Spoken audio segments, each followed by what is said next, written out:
and welcome to the Wheel of Crime podcast, the podcast that's run by two ladies who play games, shout profanities, and laugh way too often. Also, this podcast does cover topics of sensitive nature, and as such, listener discretion is advised.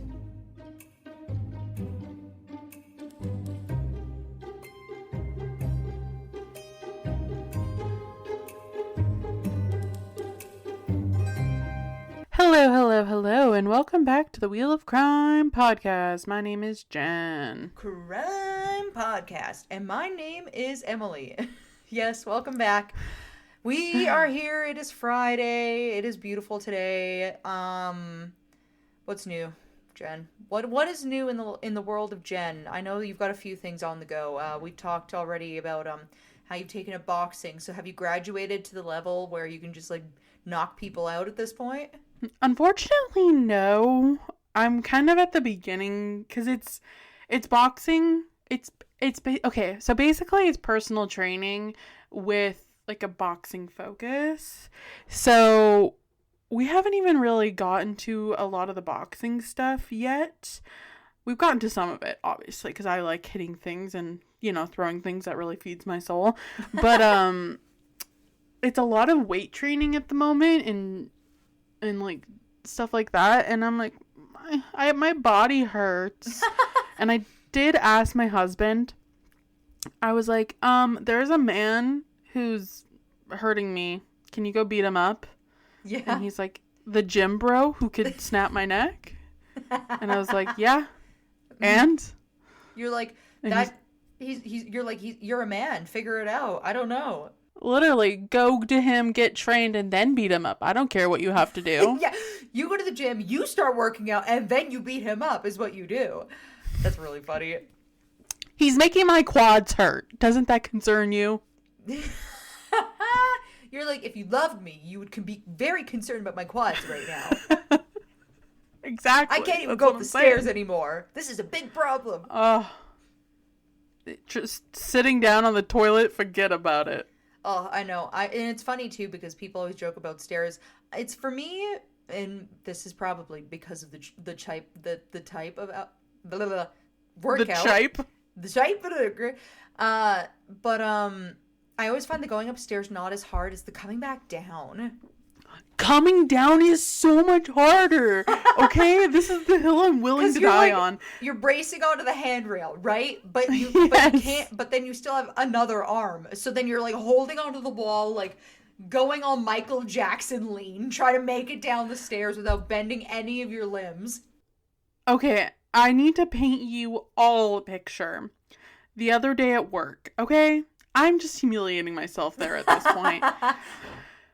I went upstairs because that's where my boss's boss lives. His office is upstairs, and the honcho, yep. I have to take him stuff to get signed, whatever. He has to be in a loop with many things. Anyways, so I went up there. We had our little conversation. My quads were on fire, but I was like, whatever, it's fine. Coming back down, I was like, ooh, like this is hurting. So I was going really slow, and there's a handrail, and I was wearing my Birkenstock clogs, so there was no security on the back of my shoe for reference. Yeah. And so I made it down because there's two sets of stairs. Anyways, it doesn't really matter. I made it down the first set of stairs, and then I was getting down to the second one, which faces the front door of our office, and I was holding onto the rail, and my shoe slipped off my foot as I was going down one of the stairs because I was trying so hard not to bend my legs, and literally I grabbed onto the other rail, and it was like a comedy where I literally fell down the whole set of stairs while standing up, just bouncing back and forth, going whoa, whoa, whoa, whoa, whoa, whoa, whoa. That is so funny. It's almost and then worse I got to when the you bottom don't and I was fall like, down. I was shaking. I was like, holy shit, I almost died. Like, you're thankful, but it's almost worries. It's almost worse when you don't like fully fall down, because then it's like you have to deal with like the balance part of it, and it looks worse. It does. So, anyways, I can never show my face there again. See, I just embarrassed myself in private. I went to go take out the garbage, and it was super fucking heavy, and my knee gave out when I was, like, hoisting the garbage into the can, and I just, like, fell over sideways, garbage bag and all, scattered to the wind. Oh my gosh. But thankfully, like I said, not nary a soul in sight. Maybe somebody on the outside might have heard me fall, but nobody saw me. Thankfully, no one saw me have this horrific, like, slide down the stairs. That's what you think. But it might be cameras. It was heard down the hall. And there was, like, many people coming around the corner being like, oh my god, what's happening? And I was like, nothing. I'm totally chill right now. Everything's yeah, cool. Nothing's happened. You are definitely hearing things. Everything's fine as my legs are shaking. Yeah, just, like, shaking in your boots. That's good. Yeah. Oh, see, I wish I was doing something quite that exciting, but for me, it's just the regular aches and pains of gym life because I do that now. I was talking to Jenn about how my trick for changing my life right now is just mentally talking to myself and being like, instead of being like, I have to go to the gym, just being like, I go to the gym now. That's just what I do. And it's so dumb, but for whatever reason, it's been working. So, honestly, I've been using that trick, and it does kind of work. I've been able to trick myself into doing some stuff. It's weird, though. It's almost like you're making this, you're like, it's not making a decision for your mind. It's like, instead of like having the fight with your mind of being like, I don't want to do it because like, all these things I might just happen. do it. Yeah, it's just simple as, oh, that's just what I do. It's like showering or anything else like that you just like do in a day. You just treat it like that. And you're like, instead of being like, oh, I got to get up and do all these things, you just are like, that's just what I do. And for whatever reason, it works. So that's been fun. But then, yeah, I was also talking to Jenn a little bit before we recorded today because I've been playing a fair amount of Tomodachi Life, mostly because the more I play and the more creative you get with it, the more unhinged it becomes. And I still have a lot of screenshots and videos to send Jenn of her own me doing things, but it's been a party. I love that for you. I really want to play Tomodachi Life as soon as I have time to play anything. As soon as I have anything. Right you are. Hell yeah. But we've yapped. Should we get into our wheel of questions? We can do that. Let's spin the wheel. If you became a mummy, and not the British kind where you have a child, but like an actual corpse, what kind of preservation would you pick? So, to clarify, just because when I wrote this question, I did have an image in mind of what, like, the potential answers could be. So you have, like, your Egyptian mummy, where it's, like, you know, ceremonial, they got some chemical shit going on. You have, like, bog mummies. You've got, like people who've just gotten lost in the woods and fallen into a mud pit, and then they become mummies. You have, yuck. People who get, like, locked up in really dry, airy places, and then they turn into mummies. Is there, like, a particular, like, way that a person or a thing becomes a mummy where you're like, yeah, that would be, like, my choice?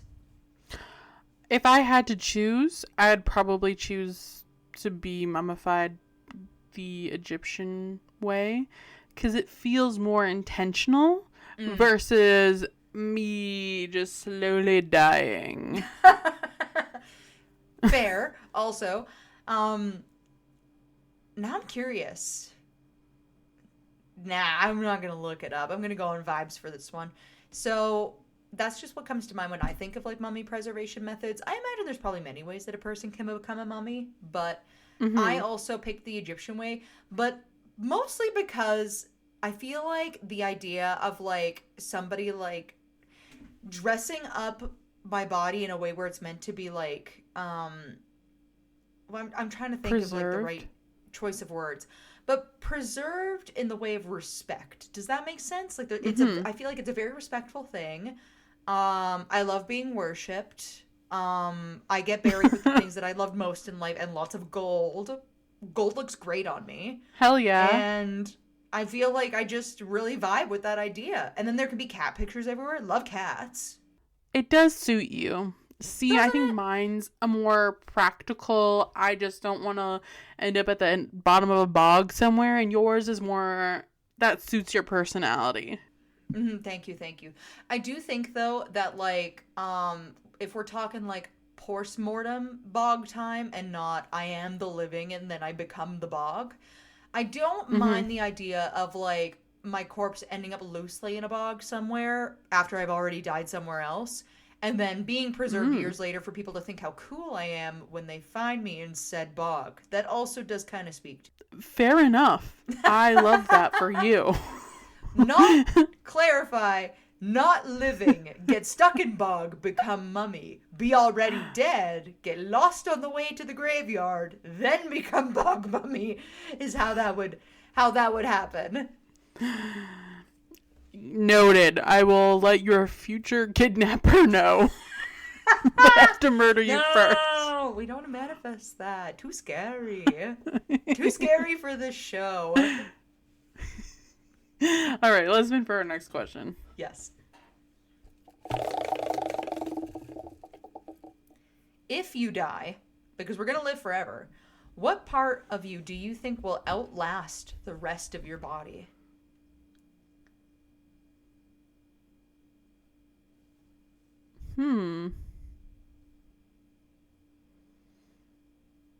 See, I mean, I also... the answer is probably my bones.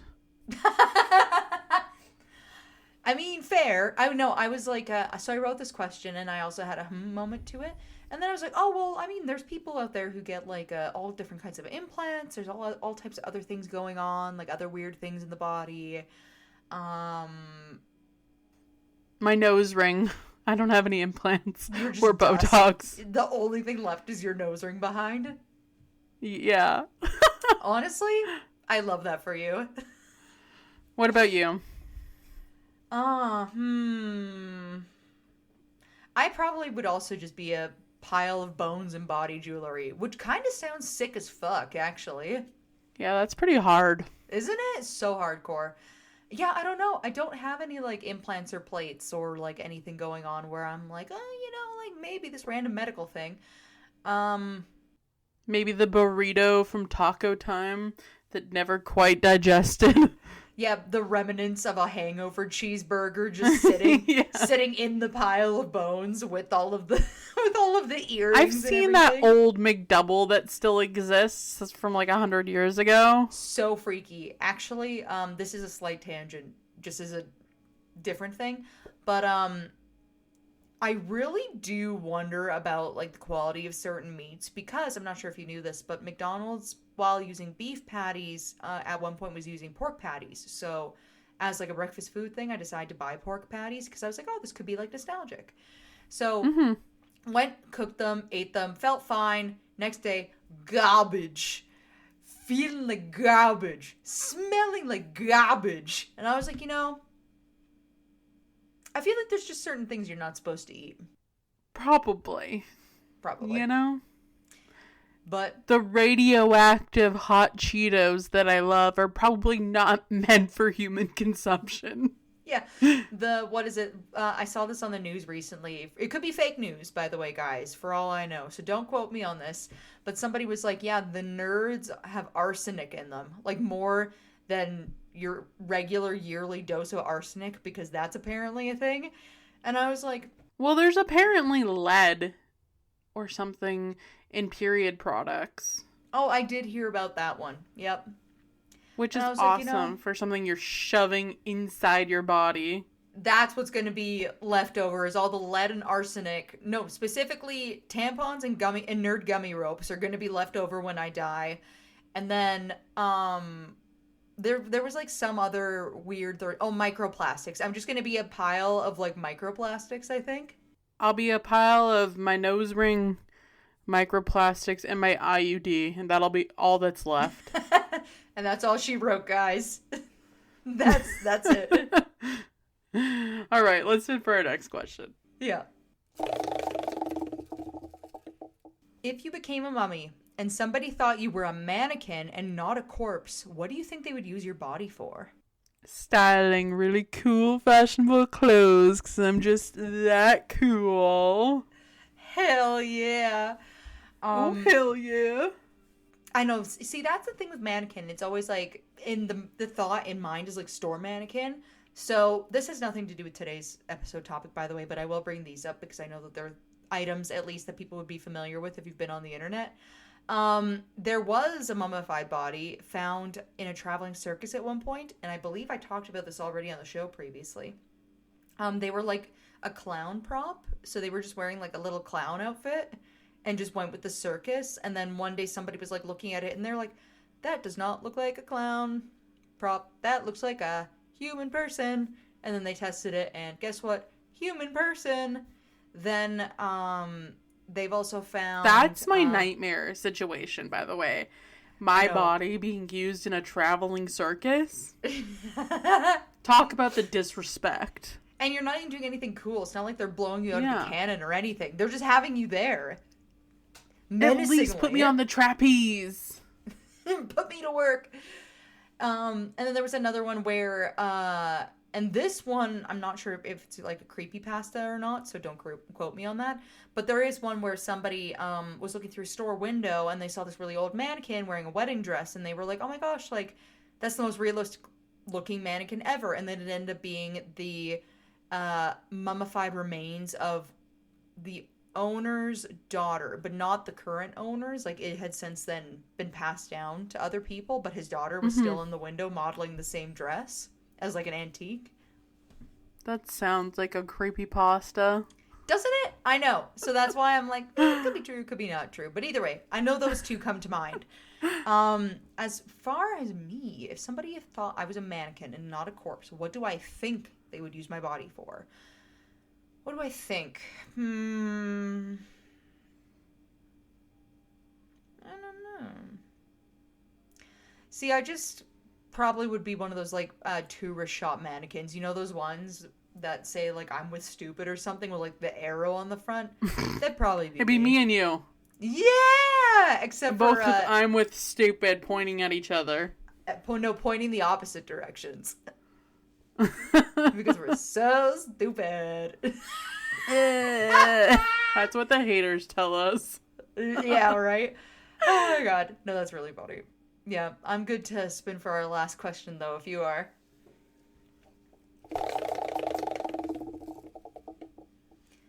If you die, would you want your body to be preserved or not?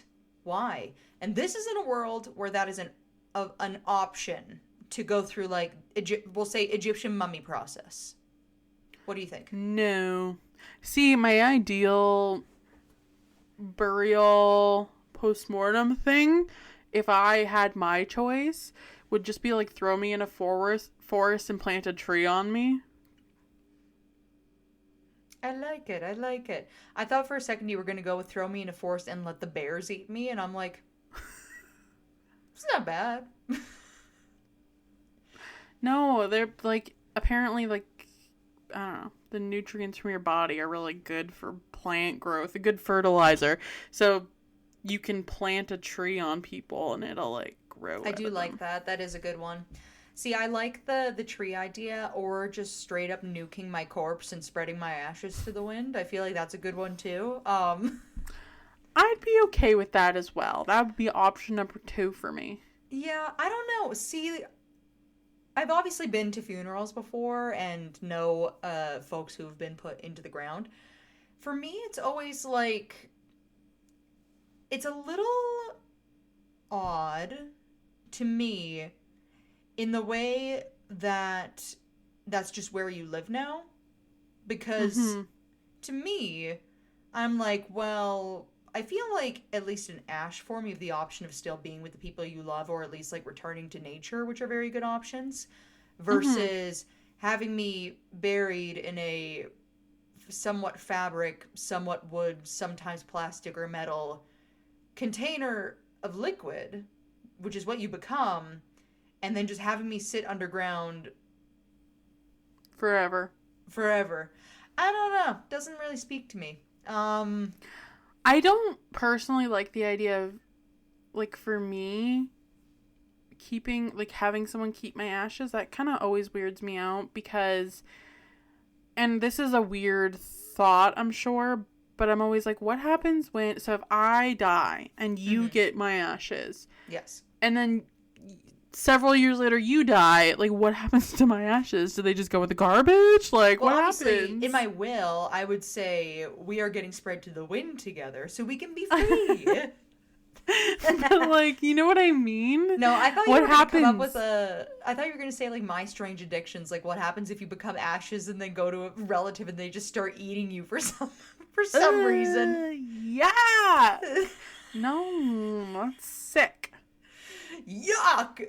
No, I get that. I don't know. I still. But genuinely, what happens with all the ashes after people pass? You know what I mean? Well, I mean, a lot of people end up at the thrift I want to know. store.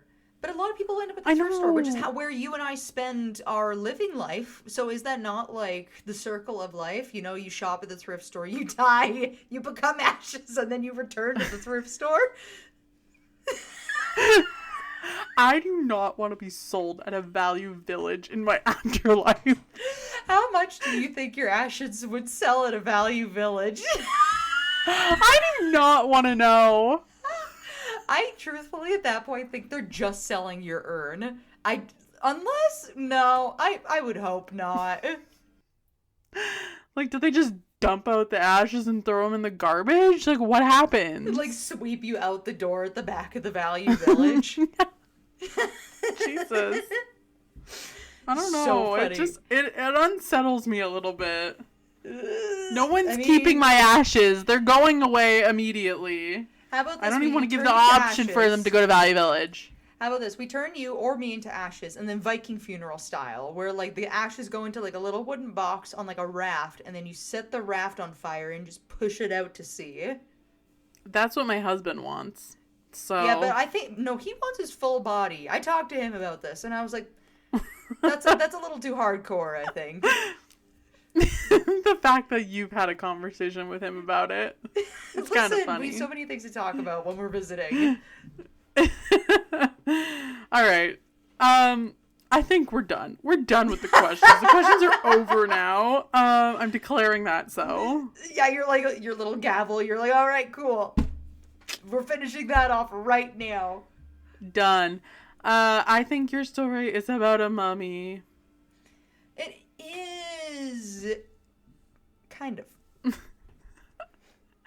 Wow, I get 100%. You get 90 kind of this time. Hell yeah. Which is almost and that's 100. on being vague. It's true. I need to learn a lesson. So this one today is kind of just like a really interesting story. I came across it a few times because I originally had come across a story regarding like people who've been mummified and how it's helped with like crimes, or people who've ended up as mummies and it's like got mysterious origins and stuff. And it kind of led me to this one. So it's more of and I'm sorry to say, folks, this is going to be a little bit more of like a science fact kind of day, I guess. So hell yeah.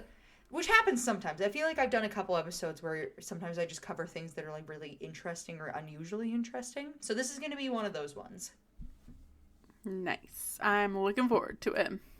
All right. So I'll read my description. And as always, if you recognize what this is or if you've heard about it before, let me know. And then we'll go from there, I guess. All right. Take it away, Em. So Ötzi, also called the Iceman, the Simulan Man, or Similone Man, or Tyrolean Man, Tyrolean Iceman, this is a good start, is the natural mummy of a man who lived between the years 3,350 and 3,105 BC. Ötzi's remains were discovered on 19th of September 1991 in the Ötzi Alps. Hence, fuck!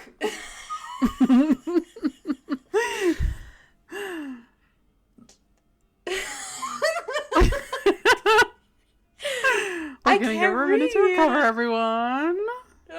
In the Ötzi Alps, hence the nickname Ötzi, Germany, German. At the Austria-Italy border, he is Europe's oldest known natural human mummy, offering an unprecedented view of Chalcolithic Copper Age Europeans. Hell yeah. I think you've covered this story before, like a really long time ago. See, that was my thought too. That's why went on to this thread, because originally I was like, it might have been, I'm wondering if I did the same mental circuit. But it has been a hot minute, like we've mentioned on previous episodes. We've been running this podcast since, I think, 2018, 2019. So if I did cover it, it would have been within the first 2 years of our show. So maybe we'll do a little revisit, because why not? Hell yeah. Well, I genuinely remember nothing about the story. I only think that I remember you covering it because I've recently been updating some of our old titles to make them a little bit easier to search for you guys. You're welcome. Yes. And I think I recall something about Ötzi. That makes sense, because I feel like I did my same mental circuit before, which is probably seeing a story about, the circus mummy, and then going from there and then ending up on this story. I feel like that definitely follows how my mind works. But yeah, I mean, besides that, if you don't know anything else, I'm good to get into the story if you are. Yeah, take it away, Em. I'm just waiting for the day where you say no, and then I'm like, all right, I guess we're done. Goodbye. See y'all later. Yeah, shortest episode on Earth. But no, I will get into the story here.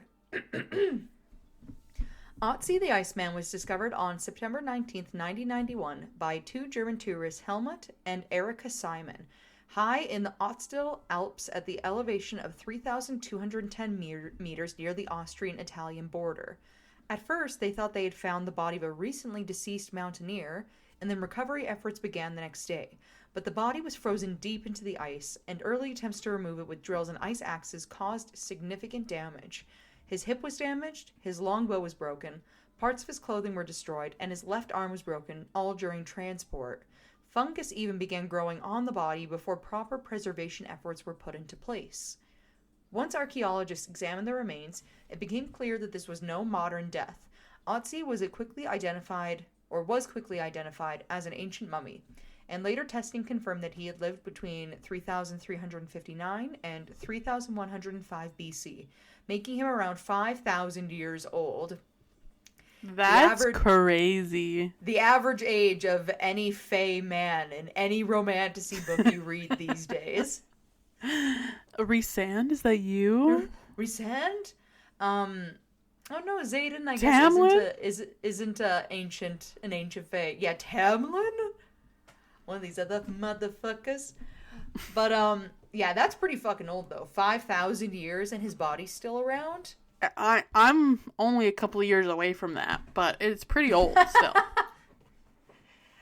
Yeah, my knees are definitely cruising in about 4,621, so we'll see what happens.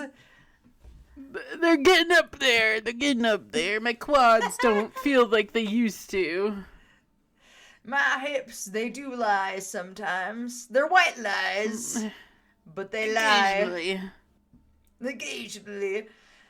So, at the time of his death, he was around 45 years old, making him around, or that doesn't make him around, I'm just making words up. He was 45 years old, and he was around 160 centimeters tall, weighing roughly around 50 kilograms. When he was found, his mummified body weighed only 13.75 kilograms, which, man was dehydrated. Legend. He's so dehydrated. That's my goal weight. Wait, how much is 13.75 kilograms in pounds? I need to know right now. 13 point, what did I say, 75? 75 Yeah. kg to pounds. 30 pounds! I'm almost there, guys. Slay. Just like Skin a teen lot legend. left to lose. I'm gonna blow away. Finally, I'll have my bikini body. I've never had one before. Ready for summer. Yeah, 30 pounds for summer. Oh, Crazy though. Yeah, a full man, 30 pounds. So then, because he was rapidly covered in ice after death, his body was exceptionally well preserved.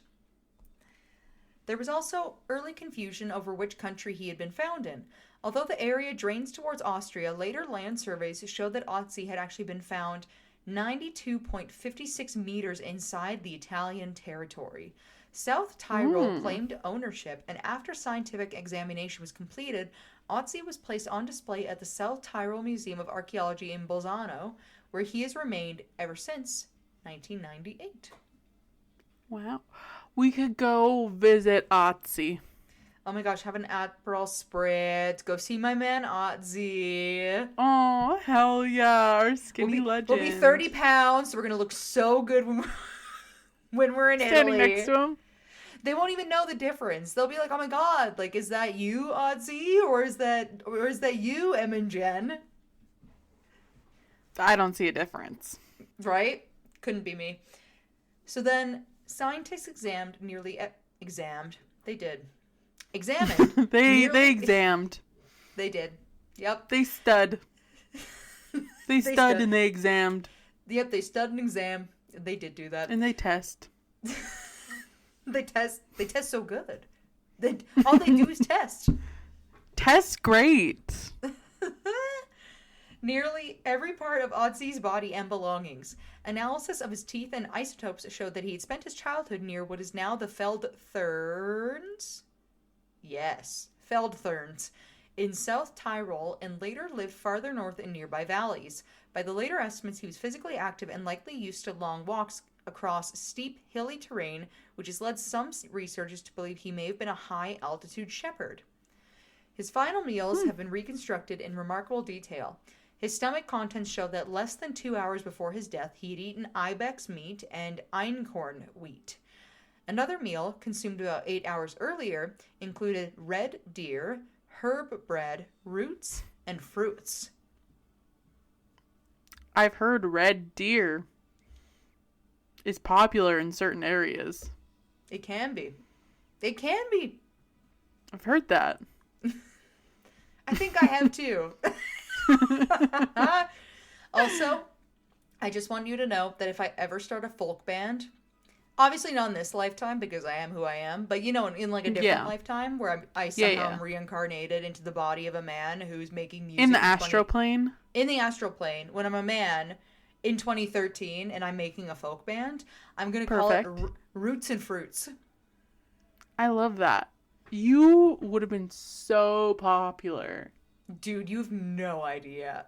No idea. I would have listened to that. I would have been blasting that shit in my little car, picking you up for school. I know. It would have been Roots and Fruits of Monsters and Men, Imagine Dragons, all the good stuff. It would have been great. So great. So then, traces of barley, flax, poppy seeds, berries, and sloes were also found nearby, likely part of his provisions. Pollen preserved in his digestive tract suggests that he had died in the spring or early summer and that shortly before his death, he had moved through a mid-altitude conifer forest. Ötzi's body had revealed a great deal about his health. He had whipworm, an intestinal parasite, and his teeth showed heavy wear and cavities, likely due to a grain-rich diet. His lungs were blackened by soot, probably from regularly sitting near open fires for warmth and cooking. He was lactose intolerant, had signs of reoccurring illness in the months before his death, and genetic analysis showed that he was at high risk for atherosclerosis. One study also found DNA from Borrelia, meaning he may be the earliest known human to have Lyme disease, though later researchers suggest it may be a related species instead. So, what I'm hearing is... The ticks got him. Yeah, he got Lyme disease and died. That's what I heard. My man Ötzi. Taking up a freaking Lyme disease. You know what is so interesting about that, though? That they can tell all those things now. But back when he was living, he could have died from like any number of things and no one would have ever known why. True. Well, and or what was going on. That he had all of these like other little interesting health things happening, right? Like infested with parasites, can't drink milk, you know, whatever else. Soot He on would have lungs. lived. He would have lived his life up until the age of 45, being a shepherd, maybe allegedly, and then not even being able to really drink the milk without having vicious diarrhea. Poor man.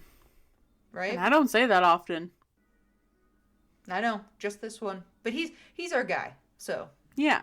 he's allowed He's our it. skinny guy. He's just our triplet, our skinny fella, you know.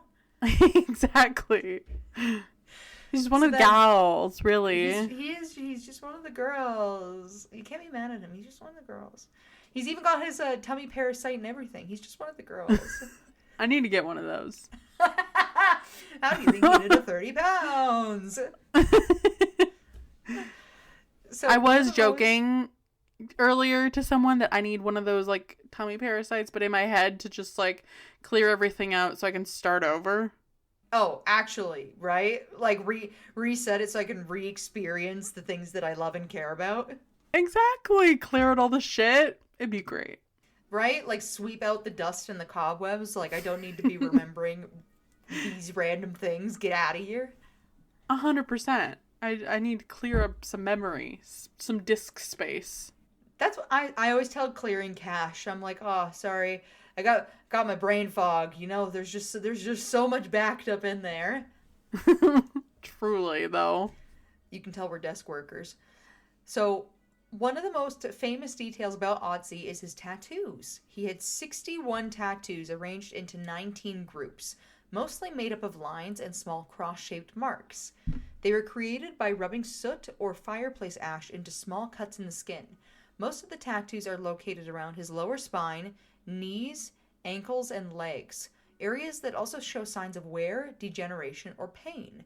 Because many of them line up closely with modern acupuncture points, researchers believe they may have been used therapeutically and possibly for pain relief. For a while, Ötzi was thought to be the oldest tattooed mummy ever, until slightly older examples were later identified in Egypt. That's crazy. Mm-hmm. His clothing and gear were equally impressive. Ötzi wore a woven grass cloak, a leather cloak, leggings, a loincloth, shoes, and a bearskin cap with a chin strap. His shoes were especially advanced, waterproof, insulated with grass, and they were designed for moving through snow. Reproductions of them showed they were highly functional. His clothing was made from multiple animal hides, including sheep, goat, deer, cattle, and bear. He also carried a belt pouch filled with useful tools, including a scraper, a drill, a flint flake, a bone awl, and dried fungus. Dude had a drill? Like an electric DeWalt? Or whatever they're called? You know, I don't know why, but I don't think it was a DeWalt. I feel like when they say drill, they mean like, you see them in the Flintstones, right? It's like a really sharp, pointed one with like a wooden handle for like puncturing. So you hit the other end with a hammer and then you go... I was thinking Ozzy invented the drill. I thought he was DeWalt. Ötzi DeWalt? You missed the last name? Wasn't that in your description? Ötzi... Ozzy Milwaukee. That's it. That's it. Sorry, I misspoke. It's him. But I do like how well prepared he was for the situation, even though he was found passed away.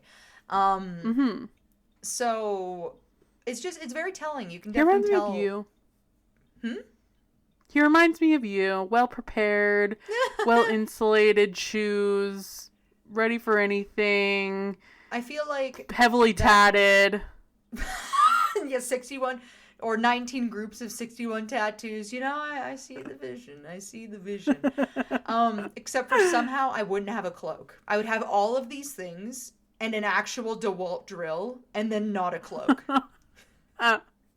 Well, I would know that you tried really hard. You would. And I would, because I would have. Yeah, and I would respect that for you. That's good. I appreciate that. So, also amongst his equipment was a copper axe with a yew handle, a chert knife, a quiver with 14 arrows, and an unfinished yew longbow measuring 1.82 meters. The axe was especially important. Its blade was almost pure copper and would have been both a valuable tool as well as a status symbol. Later studies showed that the copper likely came from southern Tuscany, indicating long-distance material movement in Copper Age Europe. He also carried birch bark containers, medicinal fungus with anti-parasitic properties, which he probably should have used, and tinder fungus as part of a fire-starting kit. So, genetically, Ötzi had also rewritten assumptions about ancient Europeans. His full genome was first sequenced in 2012, with a cleaner and more accurate version published in 2023. That later study found that about 90% of his ancestry came from early Anatolian farming populations, with a smaller contribution from European hunter-gatherer and no evidence of steppe ancestry. Researchers concluded that he likely had darker skin than present-day Europeans and was probably prone to being bald, which is so funny, so funny to me, where they're like, yeah, Copper Age man, gotta be bald. Bald. He had this copper status symbol, but he was a fucking baldy. Yeah, he had respect, but he was also bald, so don't forget that. So take it with a grain of salt, you know. I like the insinuation of the more status you have, the less hair you also have. I think it rings true in a lot of cases. Yeah, I can see Men it. today are fucking it up with their hair transplants, but we know what's underneath that. How are we going to see who the Bald. alphas are? How are we going to see if the alphas are if they're all getting hair transplants? Exactly. That's what I'm saying. Oh no. So, and he also may have been susceptible to obesity-related metabolic disorders. His closest genetic... I was about to say, it's that all-wheat diet, isn't it? That's what got me, too. It's all that Italian pasta. That's what my personal trainer says. He says, stop eating carbs. And then his closest genetic links today appear to be with southern European populations, especially the Corsicans, I think. Corsicans? Sure. And Sardinians. Sicilians? No, it's Corsicans. Right? So, maybe. Researchers also found some especially strange and fascinating details.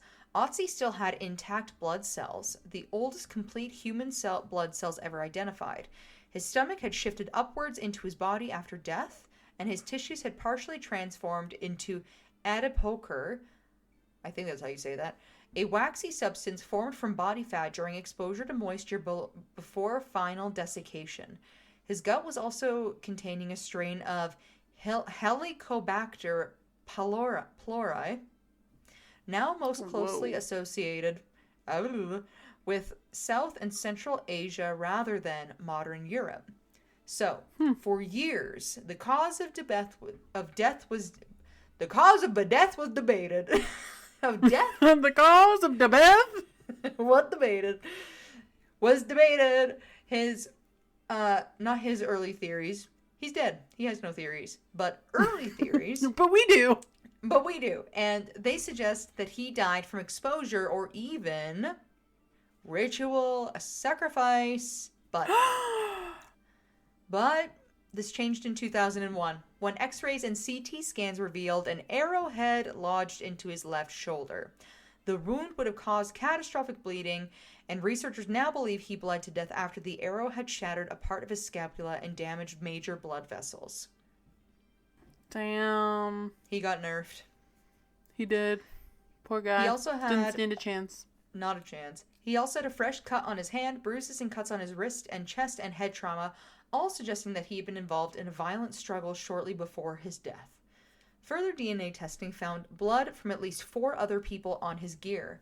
One person's blood was on his knife, 2 people's blood was on an arrowhead in his quiver, and another person's blood was on his coat. This has led to the theory that Ötzi had recently been in combat, may have been killed or wounded others, and may have even carried an injured companion. His body position, face down with one arm bent across his chest, has also led to debate what could have happened in his final moments. Some researchers think that he may have been turned over after death when someone tried to remove the arrow shaft. A more recent study suggests his arm position may reflect his own attempt to slow the bleeding. Aw, that's kind of sad. Yeah. See, that's the thing. We jest, but at the same time, it's like, what a different life, where you could just be a potential sheep herder of some kind and just get into a scuffle and then you get assassinated in the mountains and then somebody just leaves your body up there to become bird food, basically. We get mummified. And then you end up getting mummified instead. So... And now you're on a podcast. Yeah, now you're on a podcast. Ötzi could have never imagined that. 2 idiots, literally 5,000 years later. If someone told him, his mind would be blown. They'd have to figure out how to talk to him, I think. I do not think he speaks any form of any language that's spoken today.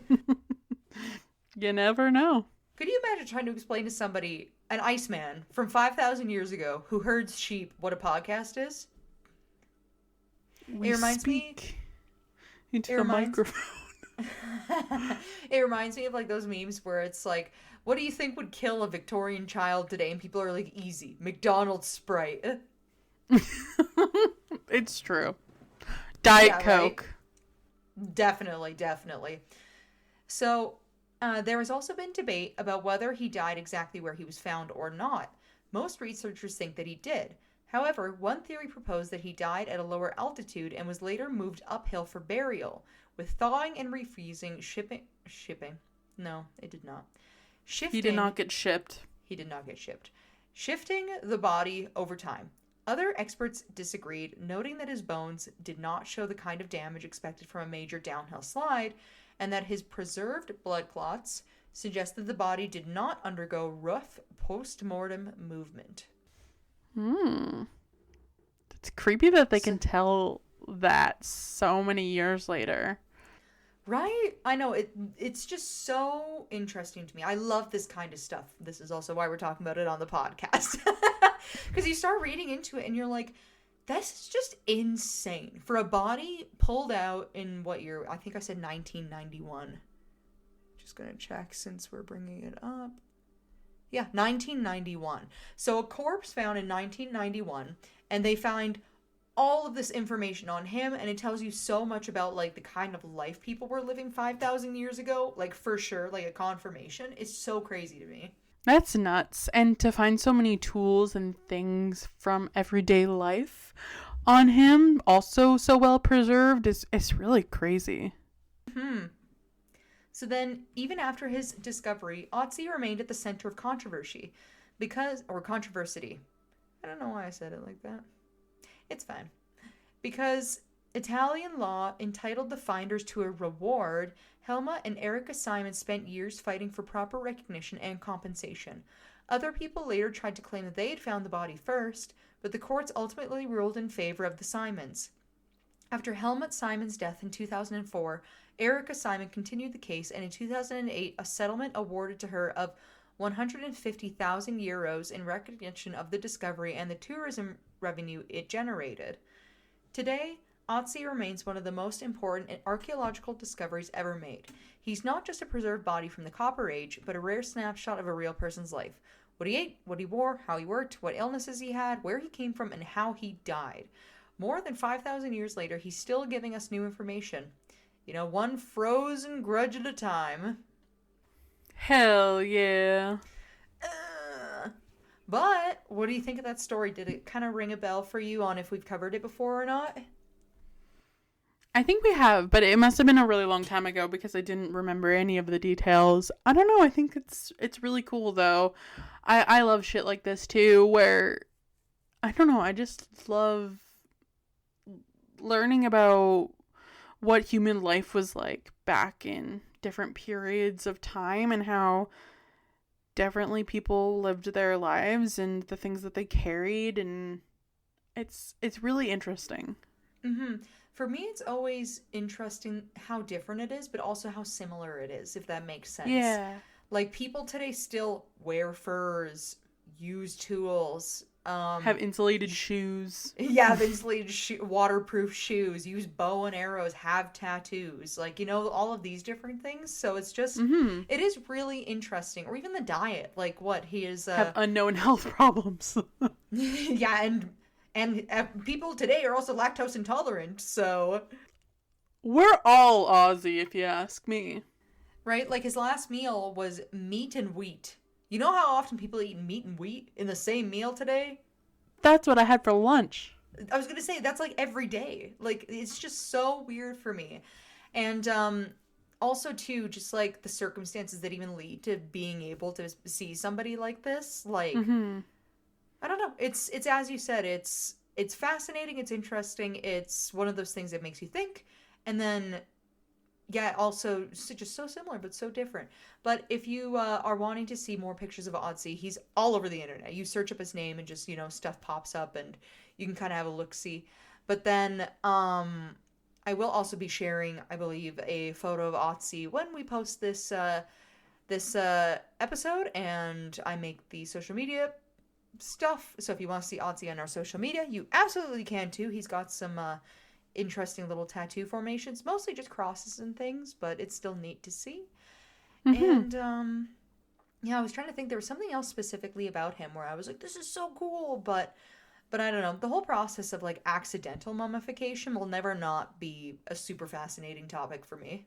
Oh, and I will say, because I had the same thought as you, I originally wasn't going to recover this because I was pretty sure that I already have, but they still have updates coming in as recently as 2021. So I was like, it might not hurt to revisit, Yeah, that's awesome.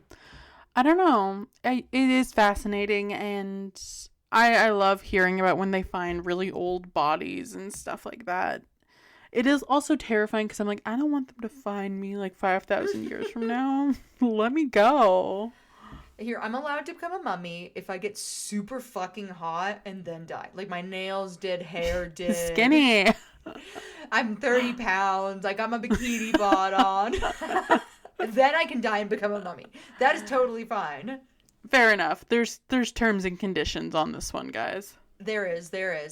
But I'm with you on that one. The discoveries will never not be interesting. But it's also kind of morbid. But I think that's kind of what I like about it. Yeah. But I believe that brings us to the end of our episode. It does. We'd love to give a little shout out to our very first patron, Heather, on this episode. Yes. So thank you for becoming a member of our Patreon. As always, we appreciate our Patreon listeners. So here's your shout out. Should we have more people subscribe to Patreon, you too can get your shout out on the show. But for the time being, thank you, Heather. The support is greatly appreciated. And with that, that brings us to the end of our episode here today. If you like this episode, make sure to leave us a review on wherever you're listening to our podcast. We also have a website, which is www.wheelofcrime.com. You can check us out on there. As mentioned, we have a Patreon. If you, like Heather, would be interested in donating to the show, you can check us out on there. So, Wheel of Crime on Patreon. We have our email, which is wheelofcrime@gmail.com, if you'd like to send a message into the show. Then we have our social media, which is on Facebook, X, Instagram, and TikTok, all at Wheel of Crime. And lastly, if you listen to today's episode and you have an interesting story of your own, maybe you have a family member that is a mummy for whatever reason, you can write in and tell us all about it. So to do that, you just need to check us out on social media. Follow the link in our social media.